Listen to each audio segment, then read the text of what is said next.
All right, ready to dive in? Today we're tackling the 4-hour work week. And before you think it's about slacking off, this isn't that. It's endorsed by big-time CEOs and even those folks who advise people like Jack Welch. It's more a philosophy, really. Right, it's about living life on your terms. Mm-hmm. And Ferriss, he's not all talk. Yeah, not some guru on a mountaintop. Exactly. He's a champion athlete, tango dancer, entrepreneur.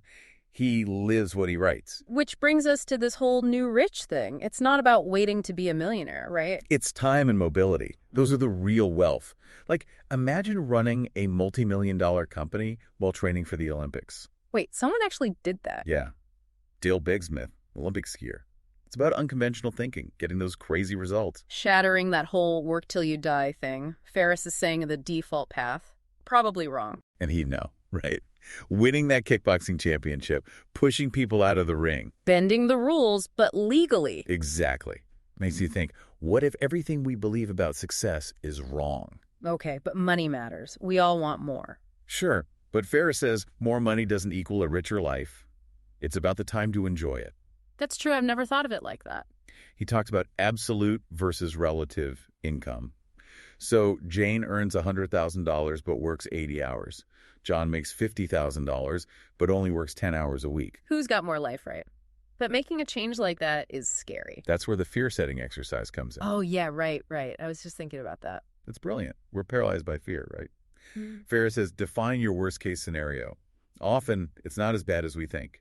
Like, he tells this story about Sean Mark. Wait, the guy who went to Ghana? That's him, facing starvation, but found this peace.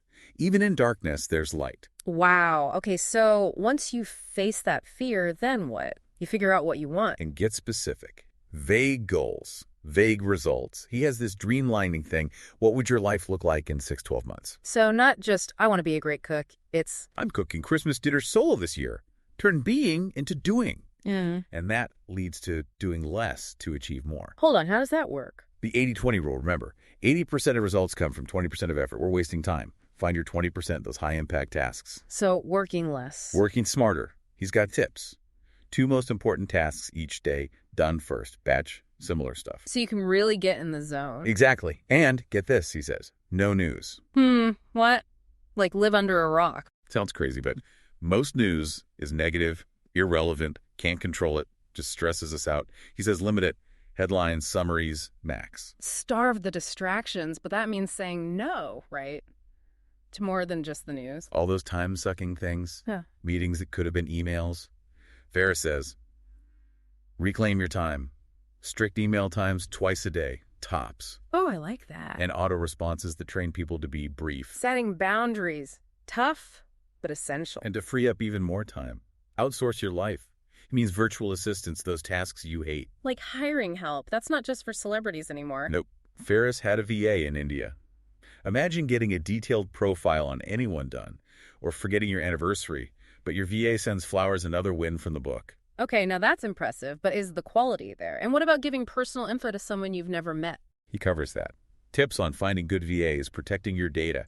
It's about delegating smart, focusing on your strengths. Having your cake and eating it too. Right. Which leads to income autopilot, creating your muse, a business that runs itself. Like Doug. The sound effects guy. Yes. Built his business, working a few hours a week, automated from day one. That's the key, Ferriss says. Start with the end in mind. Income without constant work. That's freedom. But what about us 9-to-5ers? Can we have a muse? Ferriss says yes. He's got a whole section on escaping the office, even without quitting. Negotiating remote work. Ooh, the dream. But how do you convince your boss? Strategy. Become invaluable. Exceed expectations. Then frame it as a win for them, more productivity, lower costs. Don't just demand, demonstrate. Smart. Right. Start small. Propose a trial, a few remote days. Prove it works, then increase it. Baby steps to freedom. Exactly. And once you've got that freedom, he suggests mini retirements. Mini retirements, like a long weekend. Bigger. Months off. Travel, learn, hit refresh on life. He's got tons of examples.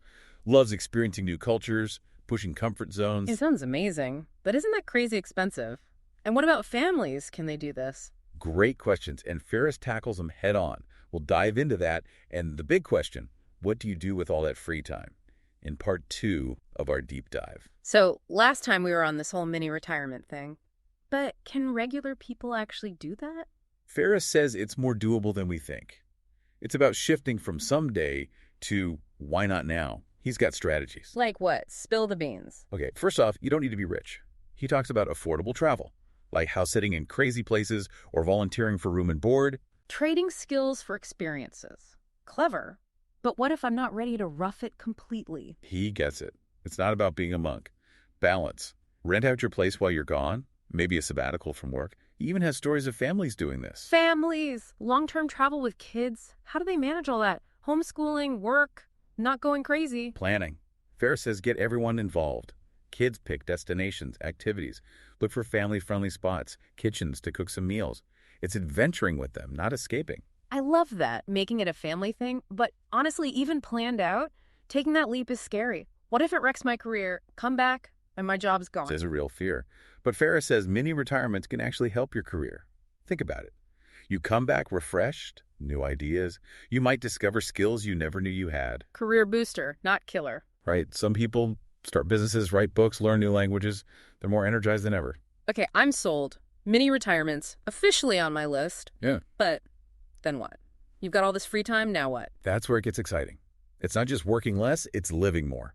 Rediscovering passions, new interests, what matters. Easier said than done. Work defines us. So how do we figure out what we actually like outside of that? Exploration. Ferriss says, don't just think about it, try it. That old guitar, pottery class, volunteering. Someday becomes today. Yes, and connecting with people, giving back. Purpose beyond the grind. Reminds me of the 80-20 rule. Doesn't he say that applies to more than just work? Totally. Find the 20% in everything. Relationships that bring joy, activities with energy. And focus on those. Makes sense. So not working less, but living more intentionally everywhere. Exactly. Ready for some more specific tactics? Hit me with your best shot. I'm all about actionable advice. Big one. You don't have to do it all yourself. Ferriss loves outsourcing automation. Hold up. We talked about VAs, but what else can you outsource in life? Think paying bills, calendar chaos, booking trips. Ferriss says if you can outsource it, automate it, or ditch it, do it. Free up that brain space. Love it. But doesn't that take tech skills? What if I'm not a tech person? He gives instructions, even for non-techies. Scheduling apps, online bill pay, even pre-written emails. No coding degree needed. But cost. Doesn't all that outsourcing add up? It can. But he sees it as an investment. Your time and energy are valuable. Outsourcing frees you up for income or joy. Working smarter. I'm seeing a theme here. Right. And that leads to defining your ideal lifestyle. No one size fits all. Totally. What works for a solo entrepreneur won't work for a parent with 3 kids. Exactly. He wants you clear on your vision. What can't you live without? What makes you happy? What will you give up to get it? Then you design your life around that. Yep. He even has a framework, the DEAL framework. Deal. What's that stand for? Definition, elimination, automation, and liberation. Okay, breakdown time. First, define your ideal life. What's your perfect day? Goals, aspirations. Get it all out there. Then eliminate what doesn't fit. Right. Time wasters, energy vampires, even bad relationships. Next, automation. Outsourcing, streamlining, using tech to free us up. And finally, liberation. Freedom to live and work how you want. Remote work, your own business, or just more flexibility. Deal. I like it. Sounds like a roadmap to freedom. It's about control. Yeah. Life matching your values. I'm inspired. But real talk. Not everyone wants to be an entrepreneur or work remotely. People happy with their 9 to 5, can they use this stuff? Absolutely. Ferriss has a whole section on escaping the office. Strategies for freedom, even in a traditional job. Examples, please. One tactic. Be amazing. Go above and beyond. Become so valuable, they'll do anything to keep you happy and productive. Indispensable. Got it. What else? Frame remote work as a win-win. More productivity, less overhead for them. Not just about you, but their benefits too. Clever. He also says, start small. Don't demand to work from home 4 days a week right away. Try 1 or 2, prove it works. Building that freedom one remote day at a time. Yes. Trust, proven track record, then more freedom. A process, but doable. Definitely. And even if you don't want to ditch the office, these tactics work for other stuff. Flexible hours, more vacation, working on projects you're passionate about. Creating a better work life. Yes. And speaking of which, Ferriss is all about taking care of yourself. Right. Exercise, sleep, mindfulness. He's big on that stuff. He says it makes you more productive. Wait, so a well-rested me is a more productive me? I can get on board with that. Exactly. He even has tips on energy, stress, sleep. Living smarter, not just working smarter. I like it. Right, and he walks the walk. He's always testing new productivity hacks, travel hacks, all of it. And he shares what works and what doesn't. A guinea pig for a better life. That's one way to put it. And he wants us to do the same. Be curious, experiment, find what works for you. So it's not about following his every move, but taking the pieces that resonate and making them our own. Exactly. Your own authentic life. More freedom, purpose, joy. We've got the freedom, the flexibility, but what about the money? How do we afford all this? Income autopilot. Ferriss says passive income is key. Money coming in, even when you're not working. Passive income sounds amazing, but how? He has a bunch of strategies. Hmm. Online business, real estate, creating and selling info products. Finding your niche, what works for you. Exactly. Think outside the box, unconventional income. Challenging the norm, classic Ferriss. He's got tons of resources, success stories to inspire you on your journey to financial freedom. Freedom, flexibility, financial security, but what about meaning? Making a difference when we're not working all the time. Another good one. Ferriss says, fulfillment comes from aligning your actions with your values. So what's important to you? Contributing to something bigger. Exactly.